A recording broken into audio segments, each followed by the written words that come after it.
Einen wunderschönen guten Tag meine liebe Freunde, geht alles bei Ihnen gut? दी German mentor पे मैं हूं जतिंदर सिंह, आपको सिखाता हूं जर्मन लैंग्वेज इस चैनल पे बहुत आसान वे में। फ्रेंड्स, आज मैं आपके साथ शेयर करूंगा 3 इंपॉर्टेंट कनेक्टर्स जो B1 लेवल के हैं। ये होंगे ऑल्जो, ट्रॉट्स्टेम, देसवेगन, दारूम या देसाल्ब। ज़्यादा लंबा सेशन नहीं होगा। कमेंट करके बताइए ये सेशन आपको कैसा लगा, आपने क्या सीखा।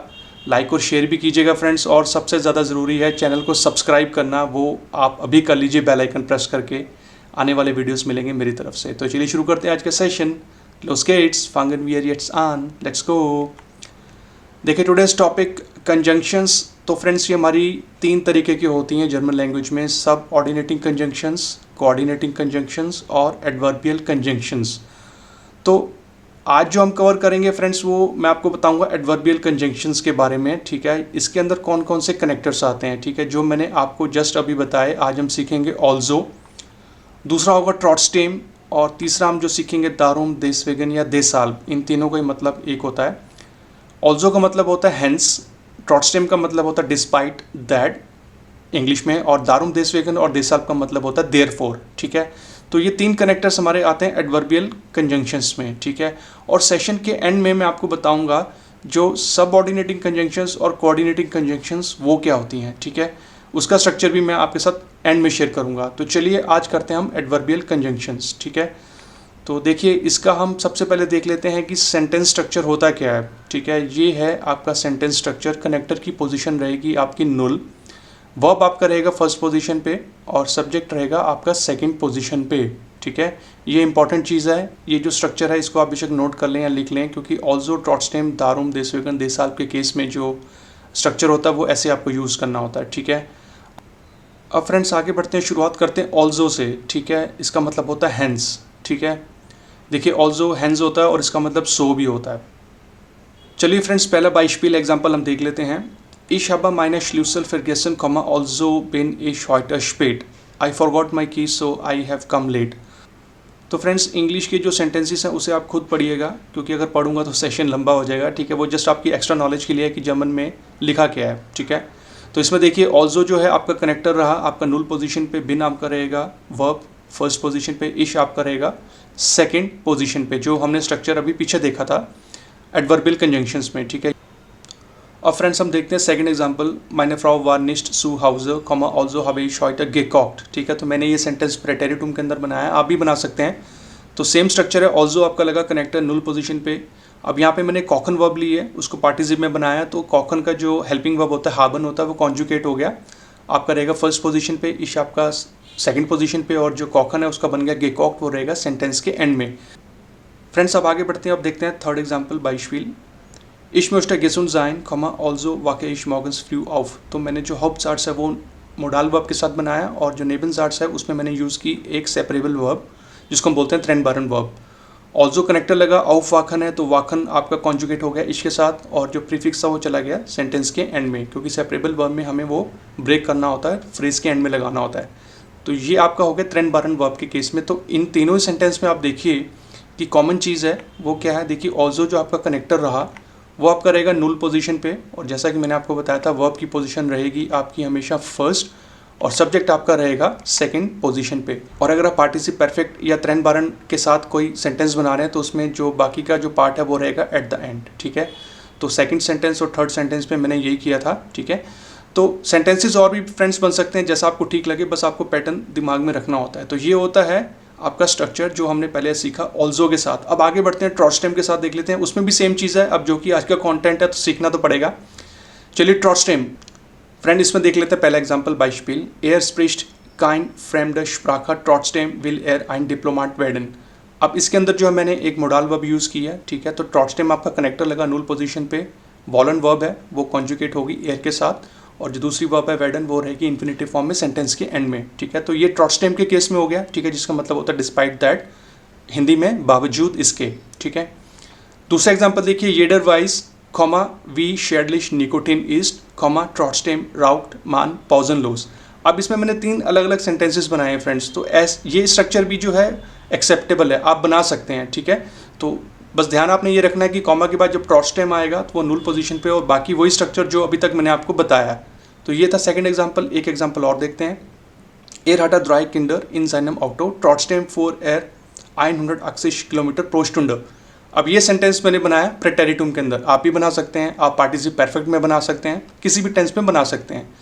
तो इसमें भी देखिए ट्रॉट्स्टेम नुल पोजीशन, फुअर आपकी प्रेटेरिटुम फॉर्म फर्स्ट पोजीशन पे और एयर आपका रहेगा सेकंड पोजीशन पे। लास्ट एग्जांपल देखिए, जी ईस्ट निस्ट राइश कॉमा ट्रॉट्स्टेम हिल्फ्ट जी डेन आंद्रन लॉयटन। अब देखिए ट्रॉट्स्टेम वाले सेंटेंस के अंदर मैंने जो है एक हेल्फन वर्ब ली है, वो डाटिव वर्ब है। तो डाटिव के अंदर जैसा कि आप जानते ही हैं कि प्लूरल डेन होता है, और यहाँ पे मैंने एक एडजेक्टिव लगाया है आंद्रन, इसके पीछे ए एन आएगा क्योंकि डाटिव के अंदर जो एडजेक्टिव एंडिंग होती है वो हमेशा ए एन होती है, और जो नाउन होता है प्लूरल के केस में उसके नाउन के एंड में आपको एक्स्ट्रा एन लगाना होता है, ठीक है। तो लॉयटर ये बन जाएगा लॉयटन। तो ये सेंटेंस मैंने बनाया हेल्फन वर्ब के साथ, डाटिव वर्ब के साथ, ठीक है। तो ये चारों एग्जाम्पल हो गए आपके ट्रॉट्स्टेम के केस में। स्ट्रक्चर वही सेम है, ट्रॉट्स्टेम को रखना नुल पोजीशन पे और वर्ब आएगी आपकी फर्स्ट पोजीशन पे और सब्जेक्ट आपका रहेगा सेकंड पोजीशन पे। तो ये आपके कवर हो गए ऑल्सो ट्रॉट्स्टेम। अब आगे बढ़ते हैं दारुम देसवेगन और देसाल, उसका स्ट्रक्चर भी सेम है, ठीक है। इसका मतलब होता है देयरफॉर। देखिए इश आवर स्टैंडिंग सू वेनिक साइड कॉमा देसाल माँ के इश वेनिक स्पोर्ट, ठीक है। सेम चीज़ है, सेम ग्रामर रूल है, ठीक है।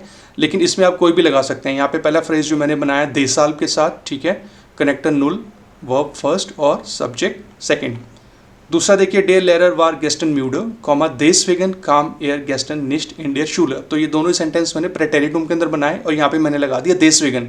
इसका भी मतलब देयरफॉर होता है। जो मर्जी आप लगाइए, तीनों में से सबका जो मीनिंग है वो सेम है। अब एक एग्जांपल और देखते हैं, वियर म्यूस्टन गार्निक्स माखन, ये हो गया मोडाल वर्ब के साथ। अब यहाँ पे मैंने दारुम लगा दिया, एक ही बात है। दारुम ब्लाइबन वियर हॉइटर सू हाउस, ठीक है। कनेक्टर दारुम आपकी वर्ब, फिर आपका सब्जेक्ट वियर, ठीक है। और दारुम देसवेगन और देसाल के केस में एक लास्ट एग्जाम्पल देख लेते हैं। डॉइचलैंड इस्ट आइन जेयर शोनस लैंड कॉमा देसाल कॉमन सू फीलर टूरिस्टन डॉर्थिम, ठीक है। तो इसमें भी सेम चीज़ है फ्रेंड्स। मैंने अलग अलग जो हैं कनेक्टर्स इसमें यूज़ किए, देसाल भी किया, देसवेगन भी किया, दारुम भी किया, फिर देसाल किया।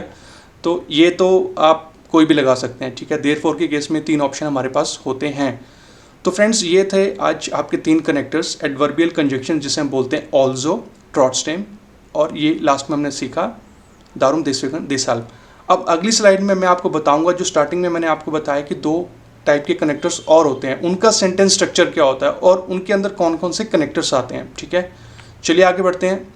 अब देखिए ये है पूरा कॉम्प्रिहेंसिव चार्ट, डेर ज़ार्ट्सबाउ सेंटेंस स्ट्रक्चर, ठीक है। तो लेफ्ट साइड पे आपके हैं कनेक्टर, वर्ब और सब्जेक्ट, इन्हीं का जो है पोजीशन हमें ध्यान में रखना होता है।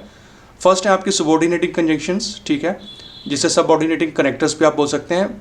जो कनेक्टर की पोजीशन रहेगी वो रहेगी नुल, वर्ब आपका रहेगा एट द एंड और सब्जेक्ट आपका रहेगा फर्स्ट पोजीशन पे। तो इसके अंदर जो कनेक्टर्स आते हैं वो देखिए ये बड़े कॉमन होते हैं, ज़्यादातर ये यूज़ किए जाते हैं, ठीक है, जिसे हम टेम्पोरल कनेक्टर भी बोलते हैं, जिसमें आपके आ जाते हैं ऑल्स, व्हेन, वाइल, दास, बीस, सोबाल, जाइटेम और जितने भी कनेक्टर्स हैं, ठीक है। ये मेन कनेक्टर्स हैं जो यूज़ होते हैं। तो ये होते हैं सब ऑर्डिनेटिंग कंजंक्शंस में, कनेक्टर्स में, ठीक है। दूसरा हमारा होता है कोऑर्डिनेटिंग कंजंक्शंस, इसमें भी जो कनेक्टर की पोजीशन होती है वो नुल। अब इसमें जो वर्ब है वो आ जाती है सेकंड पोजीशन पे और सब्जेक्ट आ जाता है फर्स्ट पोजीशन पे, ठीक है। तो कोऑर्डिनेटिंग कंजंक्शंस जो है ना जो फ्रेंड, ये बेसिकली 5 कनेक्टर्स का एक ग्रुप होता है जिसे हम बोलते हैं ओसूडा कनेक्टर्स। ओसूडा मतलब ऑर्डर, जोंडन, ओन, डेन और आवर। तो इन 5 कनेक्टर्स का जो पहला अल्फ़ाबेट आप एब्रीवेट कर देंगे तो वो ओसूडा बनता है, ठीक है। इसका भी एक सेशन मैंने बहुत पहले बनाया था कोऑर्डिनेटिंग कंजंक्शंस के ऊपर, ओसूडा कनेक्टर्स, उसका लिंक भी आपको मिल जाएगा डिस्क्रिप्शन के अंदर, ठीक है। और जो आज हमने सीखे एडवर्बियल कंजंक्शंस वो एकदम लास्ट में है। उसका जो स्ट्रक्चर मैंने आज आपको बताया कि कनेक्टर नुल पोजीशन पर रहेगा, वर्ब इसमें अब चेंज हो जाता है, फर्स्ट पोजीशन पे आ जाता है अगर आप कोऑर्डिनेटिंग के साथ कंपेयर करेंगे, ठीक है। और सब्जेक्ट इसमें आ जाता है सेकंड पोजीशन पे, जो कि कोऑर्डिनेटिंग में रहता है फर्स्ट पोजीशन पे, ठीक है। तो ये था पूरा कॉम्प्रिहेंसिव डिटेल कि कौन कौन से कनेक्टर्स होते हैं जर्मन लैंग्वेज के अंदर, सबऑर्डिनेटिंग, कोऑर्डिनेटिंग और एडवर्बियल, ठीक है। तो मैंने बहुत सारे कनेक्टर्स के वीडियो ऑलरेडी बना रखे हैं, सबऑर्डिनेटिंग में भी बना रखे हैं और ओसूडा का तो बना ही रखा है। तो जितने भी सेशंस मैंने बनाए उन सब के लिंक्स आपको मिल जाएंगे डिस्क्रिप्शन पे, वो आप जाके ज़रूर देखिए, आपकी नॉलेज और एनहेंस होगी फ्रेंड्स। तो ये था आज का सेशन, ठीक है, एडवर्बियल कंजंक्शंस के ऊपर। आई होप कि अच्छा लगा होगा। कमेंट करके बताइए फ्रेंड्स, और लाइक शेयर कीजिए, सब कुछ कीजिए फ्रेंड्स, क्योंकि मेरे लिए यही मोटिवेशन है। अगर आप कमेंट करेंगे और चैनल को सब्सक्राइब करेंगे तो बहुत अच्छा लगेगा मेरे को, मेरे लिए यही मोटिवेशन है। और लास्ट में आपसे बोलूँगा, वीडियो पूरा देखने के लिए आपका थैंक यू वेरी मच। जल्दी मिलेंगे एक नए टॉपिक के साथ जर्मन पढ़ते रहिए इसी चैनल पे। मेरा नाम है जतिंदर सिंह, जल्दी मिलूंगा। बिस बाल्ड, चूस, auf Wiedersehen, चाओ चाओ।